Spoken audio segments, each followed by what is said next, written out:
자, 여러분 안녕하세요. 더 플러스 TV 오신 여러분들 환영합니다. 자, 최근 우리 서울 지역도 아파트 매매 동향이 조금 꺾였다. 뭐 이렇게도 얘기가 많이 들리고 있는데요. 2025년 넘어오면서 또 달라진 청약 제도들이 있다고 합니다. 자, 오늘은 정리를 좀 해보도록 하겠습니다. 이태원 소장님 안녕하세요. 네, 안녕하십니까. 네. 자, 요즘에 네. 부동산 경기 좀 어떤가요? 괜찮나요? 부동산 경기는 지금 많이 안 좋죠. 네, 네. 뭐 이때까지 뭐 좋은 적이 딱히 있었나 싶기도 하고. 그 네. 서울 아파트 네. 이제 네. 동향이랄까요? 요거 좀 얘기를 해주시면 어떨까요? 네. 2024년도 아파트 이제 거래량을 한번 보시면은요. 이제 뭐 작년 1월달, 2월달, 3월달에도 역시 뭐 한 3천 건 이하 정도 되는 그 거래량을 이렇게 보였었고요. 그다음에 이제 한참 뭐 4월달, 5월달부터는 약간 분위기가 심상치 않다 우리가 저희가 몇 번 네, 말씀드렸었잖아요. 그러면서 이제 그게 한 9천 건까지 넘어갔다가 이제 뭐 대출 규제부터 해가지고 뭐 스트레스 DSR부터 그래서 이제 9월달부터는 이제 한 3천 건대 그리고 작년 12월달에도 여기서는 뭐 2,400건 정도 이렇게 표시가 되어 있는데요. 그때 한 3천 건이 조금 넘은 걸로 저거 마무리가 됐었고요. 그 다음에 이런 것들도 보시면 이제 전세라든지 월세 부분들이요, 좀 많이 꺾이는 부분이 그러네요. 조금 보이긴 하잖아요, 그죠? 그 대신에 그 간극을 보시면 전세는 많이 이제 꺾였는데 네. 월세는 이제 뭐 변동이 좀 적다. 라는 거 한번 음. 보시면 그만큼 작년 연말부터는 이제 전세자금 대출도 조금 받기 어려운 부분도 있어가지고 그 부분들이 이제 약간 월세로 넘어가는 부분들이 발생을 하다 보니까 저렇게 이제 간극이 좀 줄지 않았나 생각이 들고요. 네. 그다음에 한국부동산원에서 이제 발표를 한 게 있는데요. 여기 서울 아파트도 이제 9.4 포인트로 이제 14주 연속 하락을 했다. 그리고 같은 기간 이제 강남은 98.8이고요. 강북은 93.9로 이제 각각 기록을 했습니다.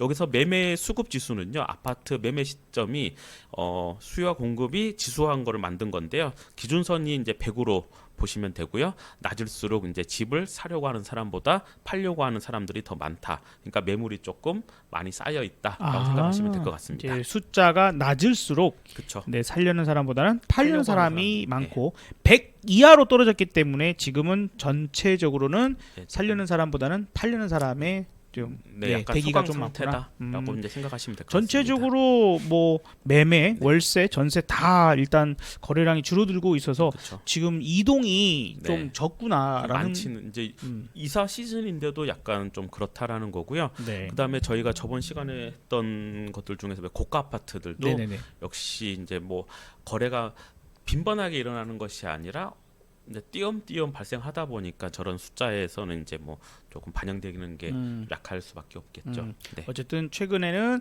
거래량이 꽤나 줄어들고 있는 추세다라는 것을 좀 알 수 있을 것 같습니다. 자, 오늘의 메인 또 네. 주제로 넘어가서 청약 제도가 좀 이제 달라지고 있는데 네. 거기 좀 정리를 좀 해볼까요? 네, 저희가 그 저번 주에 그 원페를라 방배 6구역에 이제 그 청약에 대해서 좀 말씀을 드렸잖아요.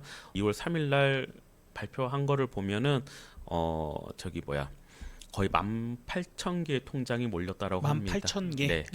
이게 이제 올해 그렇죠. 서울의 첫 번째 분양이죠. 분양을 네. 그럼 거기에 뭐 한 214가구 이제 특별 공급을 했는데 거의 18,000개의 통장이 몰렸다라고 어마어마하군요. 하니까 숫자는 어마어마한 거고요. 그 중에서도 이제 생애 최초 청약을 넣으신 분들이 가장 숫자가 많고요.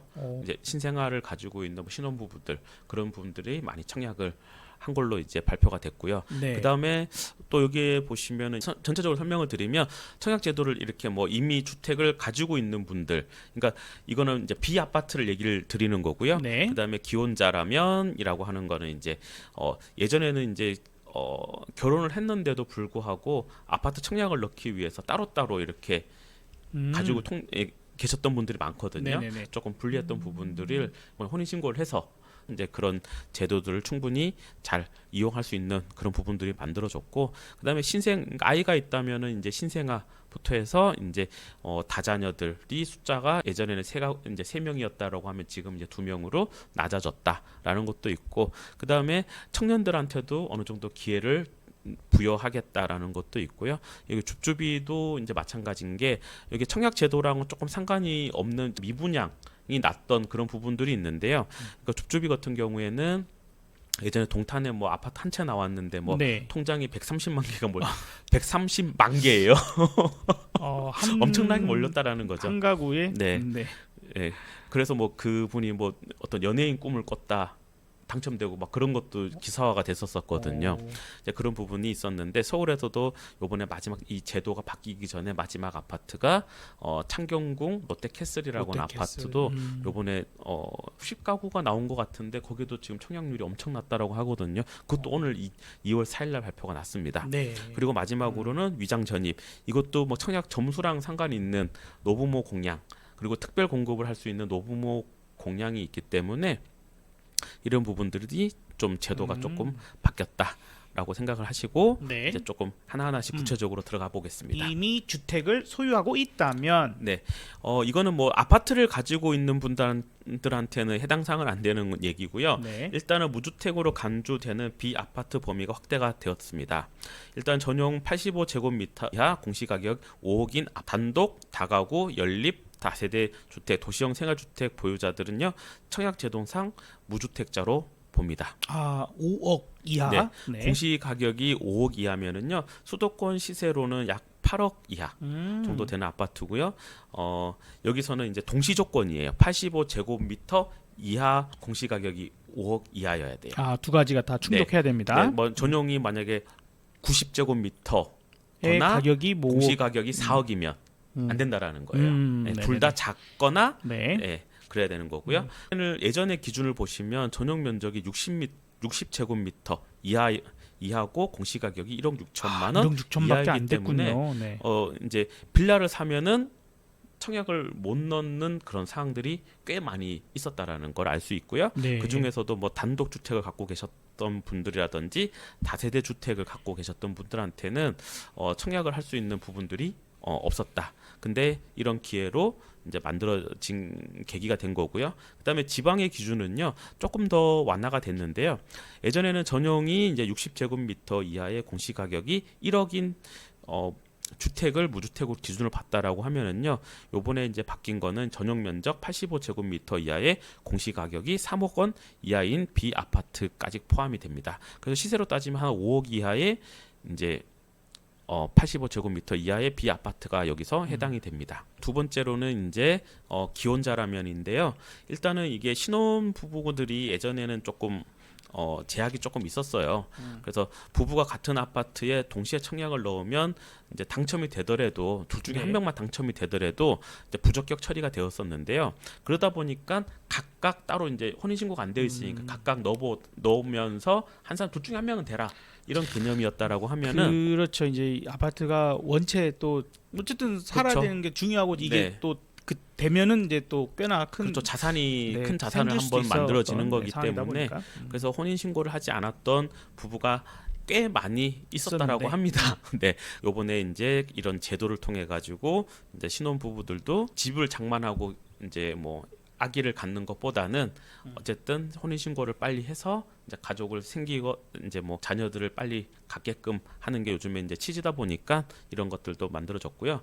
그다음에 부부가 이제 중복 청약을 했는데 둘 다 당첨이 될 수 있잖아요. 그렇죠. 그러면 신청이 빠른 사람한테 분까지 이제 같이 이제 잰다라고 하거든요.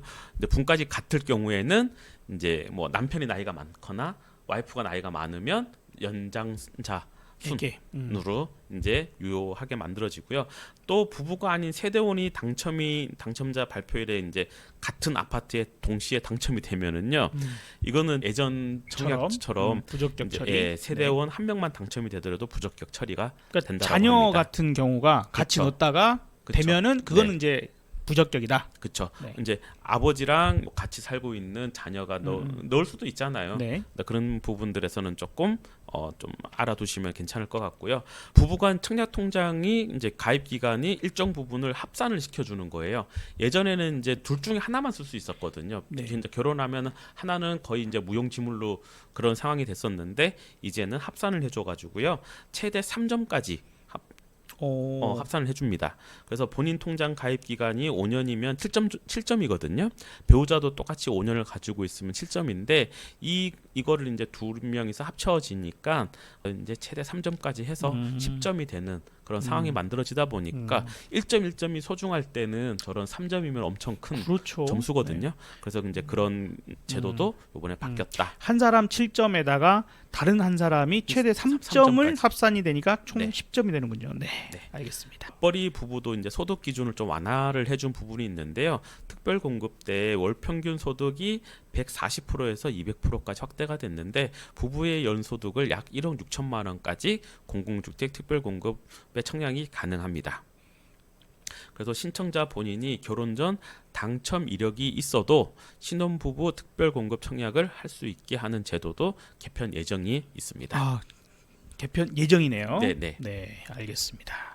자, 다음 것도 이제 살펴볼까요? 네. 아이가 있다면 네, 세 번째는 아이가 있다면인데요. 자녀가 있는 사람일수록 조금 더 유리하다라는 건 다들 아실 거예요. 그렇죠. 네, 그래서 우선 다자녀 특별 공급 기준이 대폭 완화가 되었는데요. 원래는 자녀가 3명 이상이었어야 다자녀로 인정이 했는데요. 이제는 2명만 있어도 특별 공급에 청약을 할 수가 있으십니다. 그래서 네. 2명만 있어도 그러니까 2명 가지기도 1명도 없는데 2명이면은 그러다고 네, 맞아요. 엄청난 노력을 한 거거든요. 한 자녀 가정이 상당히 많아요. 근데 그쵸. 이게 이제 저출산 뭐 어쩌고저쩌고들 많이들 하시지만 네. 이 근본적인 원인 중에 하나가 네. 그러니까 여러 이유가 있지만 그쵸. 첫째의 출산이 늦다.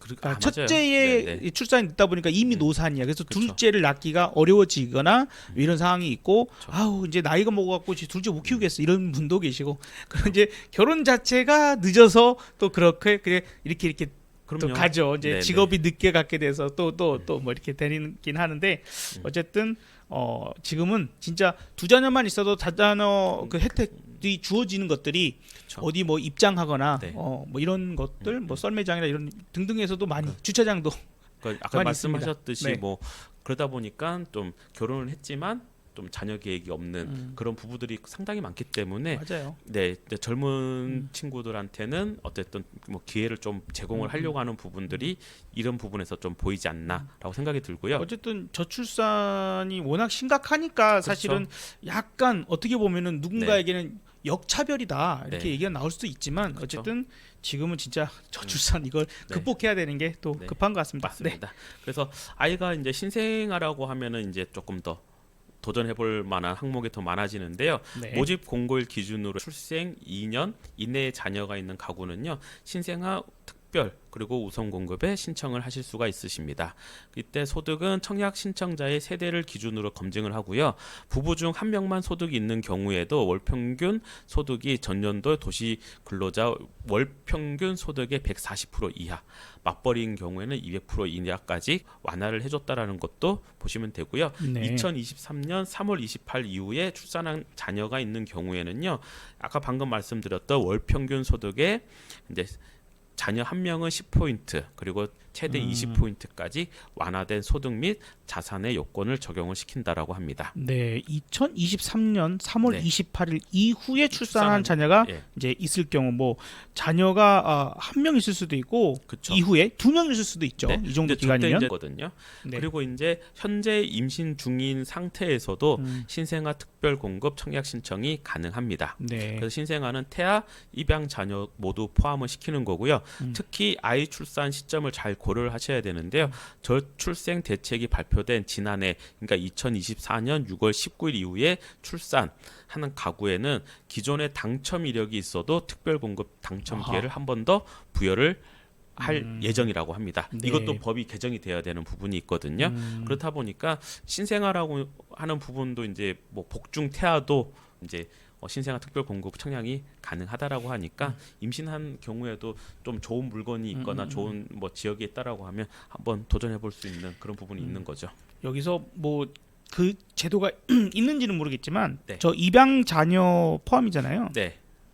만약에 당첨돼서 나중에 파양할 경우 그 집 뺏어내야 돼요. 그렇죠. 아마 그거가 있을 거예요. 그것도 아마 못된 짓거리들하고 저기 아이들 저기 진짜 학대하고 막 이런 정말 때려 있었잖아요. 예, 그러니까요. 때려 죽여야 됩니다. 자, 네. 아유, 그냥 애들 갑자기 아이를 키우는 입장에서 급발진을. 아이를 키우는 입장이니까 네. 이게 진짜 아이에게 손을 대거나 이런 네. 정말 안 됩니다. 네. 그래서 재혼 부부들한테는 또 이게 신혼 부부 청약을 하시려고 하는 부분도 있을 건데요. 재혼 부부도 뭐 신혼 부부일 수 있잖아요. 그죠? 그럼요. 그런 부분도 있는데 이게 좀 기준을 잘 보셔야 되거든요.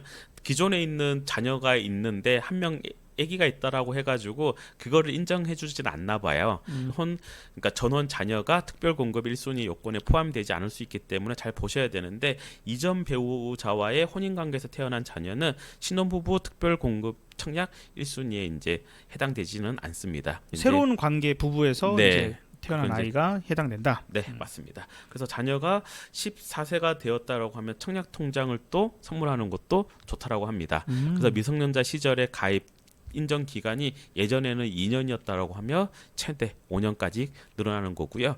14세 청약 통장에 가입한 경우에 29세가 되면 청약 통장 가입 점수의 상한이 17점까지 확보가 된다라고 합니다. 14세는 반드시 선물을 좀 해줘야겠군요. 예. 그리고 네. 뭐 저기 청약 통장 자체도 뭐 우리가 일반 보통 예금보다는 이율이 그래도 좋으니까 아마 또 저런 걸로 뭐 재테크를 통해서 하시는 분들도 꽤 있거든요. 네. 네.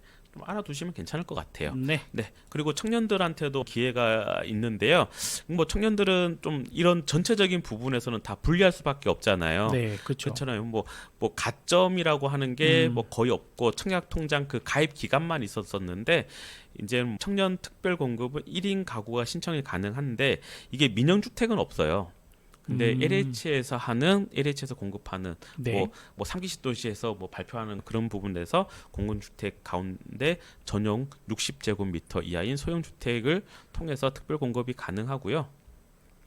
요즘에는 뭐 역세권 청년주택이라든지 그런 부분들도 꽤 있기 때문에 그런 것들도 잘 이용하시면 뭐 청년들한테는 어떤 자립의 기회가 생기기도 할 것 같습니다. 네, 역세권 쪽에는 뭐 평수도 좀 더 넓고 네, 네. 이전에 그냥 막 닭장처럼 지어놓은 것과는 고시원보다 조금 더 다른- 넓은 기준이었었는데 그게 너무 거기 살다 보면은 이게 솔직히 이게 마인드가 앞으로 어떤 희망을 봐야지 결혼도 하고 자녀 계획도 그렇죠. 생기고 하는데 그런 것들 자체가 서로 내가 여기서 누군가를 뭐 부양을 하고 자식을 놓고 그런 희망이 생기지가 않잖아요. 사실 이제 우리는 네. 옛날에 살았을 때 이제 어르신들은 단칸방 뭐 이런 데서도 사실 네. 자녀 뭐 3명, 네. 5명까지 나와서 정말 꽉꽉꽉 그 네. 누우면 딱 맞게 새우잠? 이렇게 겨우 네. 그렇게도 네. 살았는데 네. 어쨌든 지금은 그런 게 아니다 보니까 조금은 공간이 있었을 때 그래 나 그냥 뭐 어쨌든 뭐 그럼요. 놀러 가고 뭐 이러다 네. 보면은 네. 그냥 이 집에서 둘이 살아도 되겠는데 약간 그런 느낌이 들 그런 수 느낌이 있는 있게끔. 네. 그래서 어떻게든 결혼을 하고 그렇죠. 아이를 낳고 그런 것들을 이제 네, 그걸 유도하는 건 청년들한테 나쁘지 않은 것 같네요. 조금 희망적이어야죠. 그러니까 요즘에는 뭐 솔직히 뭐 좋고 나쁜 것보다는 불편하면은 뭔가를 잘 안 하려고 안 하려고 하는 게 하니까. 요즘에 좀 세대의 어떤 네. 좀 그런 모습들을 가지고 있으니까 그래도 60제곱미터 이상이면은 꽤 괜찮거든요. 네네. 그러니까 그 60제곱미터 이상만 돼도요. 우리가 그 저번에 원패를 나할 때 오사 타입이 네네. 13억 대였어요. 근데 그러니까요. 60제곱미터면 엄청 큰 거예요. 그래서 네네네네. 방 2개 내지 3개가 나올 수 그쵸? 있는 거거든요. 그런 친구들한테 그런 걸 당첨이 돼가지고 가지고 있으면 쉽게 또 당연히 여자친구든 뭐 아이 하나 남자친구든 정도까지는 그럼요. 키우는데 충분히 문제 없죠. 키울 수 있는 그런 그럼요. 부분이 있기 때문에 또 이 청년들한테는 어떤 기회다라고 생각하시면 좋을 것 같고요. 네. 그다음에 그 청년이라고 하는 기준이요. 19세부터 39세까지라고 합니다. 네. 오, 네. 39세까지군요. 네. 그래서 조건이 하나가 더 있는데 혼인만 안 하고 있으면 된다라고 합니다. 네. 그래서 한 번도 혼인한 적이 없거나 아니면 지금 뭐 미혼이거나 아니면 과거에 혼인을 해서 이혼 또는 사별한 사람들도 포함이 되는 거고요. 그 둘 중에 하나에 해당하긴 하는데 공고일 현재 만약에 자녀가 있더라도요. 네. 신청이 가능하다라고 합니다. 아하. 어쨌든 뭐 내가 지금 현재 혼인하에서 부부가 아닌 상태면 된다.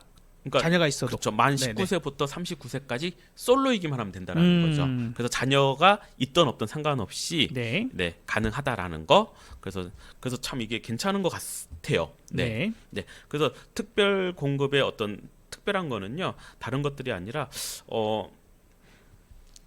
세대 구성원이 아닌 무주택자에 공급하는 제도거든요. 그래서 같은 세대에 주택을 소유한 사람이 있더라도 본인이 과거에 주택을 소유한 이력이 없다면 신청이 가능하다라는 거예요. 아버지 집에 살고 있더라도 내가 과거에 주택을 소유한 이력이 없다라고 하면 신청이 가능하다라는 거고요. 네. 그리고 이제 소득 기준은 청년 본인의 소득만 따지긴 한데 부모님이 너무 잘 살아. 그러면 안 된다라는 겁니다. 아, 네네. 네네. 그리고 뭐 청년과 부모님의 자산은 이제 총 자산의 합계는 아닌데 그 이제 청년의 자산도 너무 높으면 또 안 된다라는 것도 어쨌든 능력 알고 계셔야 있는 사람들은 자기 능력껏 그렇죠. 하고, 배제시키는 거죠. 예, 그리고 이제 네. 정말 그 좀 필요한 지원이 필요한 그쵸. 사람들에게 갈 수 있도록 맞아요. 하자. 애초에 잘 사는 집은 알아서 알아서 하시오. 좀 하시고 이런 그런 거군요. 부분이 네. 있습니다. 그렇죠. 네. 네. 그리고 다섯 번째로는 이제 줍줍이 제도가 이제 바뀌는데요.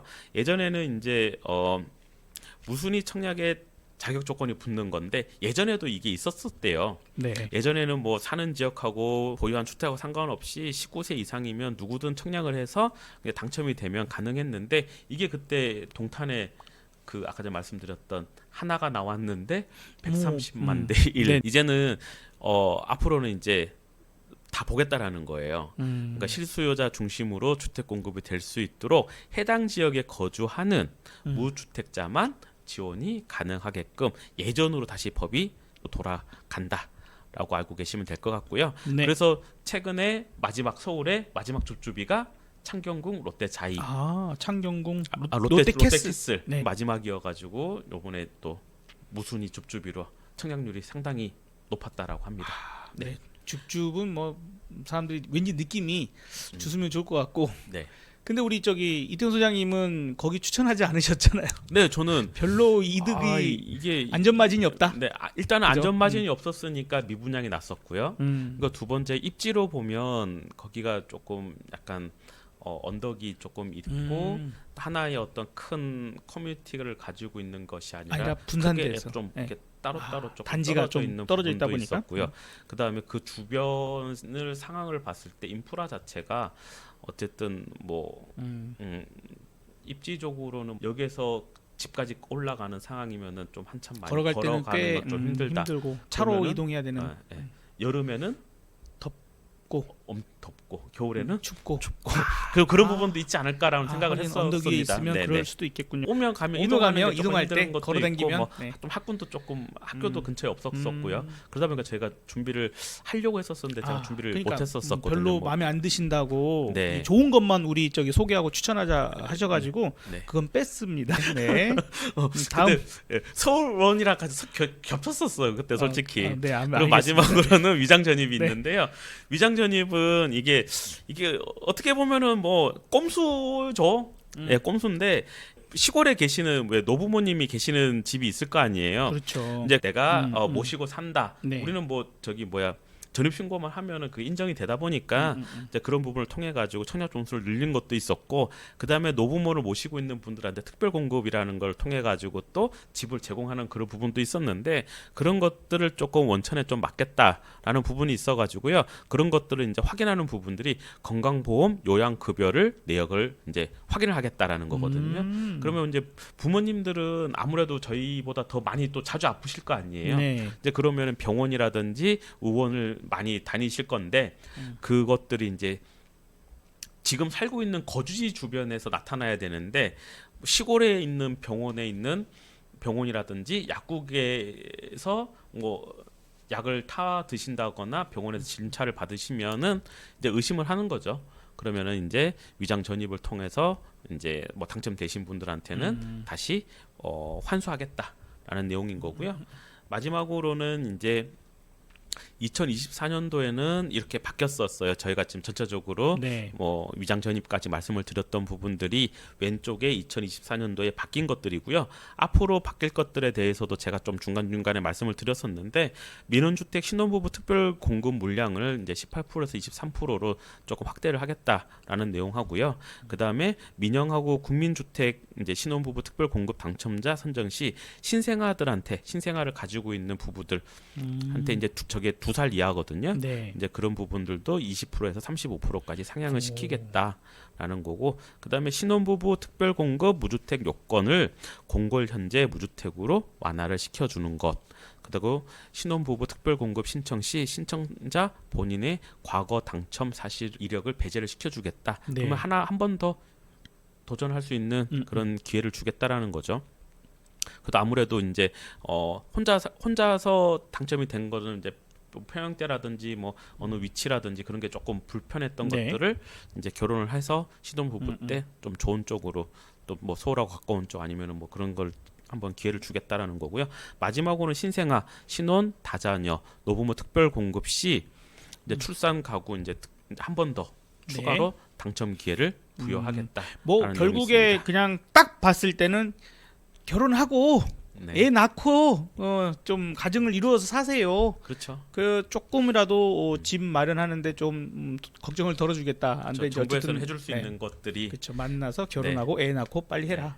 뭐 하나씩 제공이 안 되다 보니 네, 그런 자, 부분이 있지 않나 생각이 듭니다. 알겠습니다. 자, 이제 2025년 딱 와서 청약 제도들이 이제 어떻게 좀 바뀌어지는가, 달라지는가에 대해서 우리가 좀 중점적으로 알아봤습니다. 자, 여러분들께 좀 많은 도움이 됐으면 좋겠고요. 우리 구독, 좋아요, 그다음에 알림 설정 안 되어 있으면 한번 눌러주시기를 바라봅니다. 다음 시간에는요, 여러분들이 또 관심을 가지실 만한 좋은 내용들 가지고 다시 오도록 하겠습니다. 여기서 인사드립니다. 감사합니다.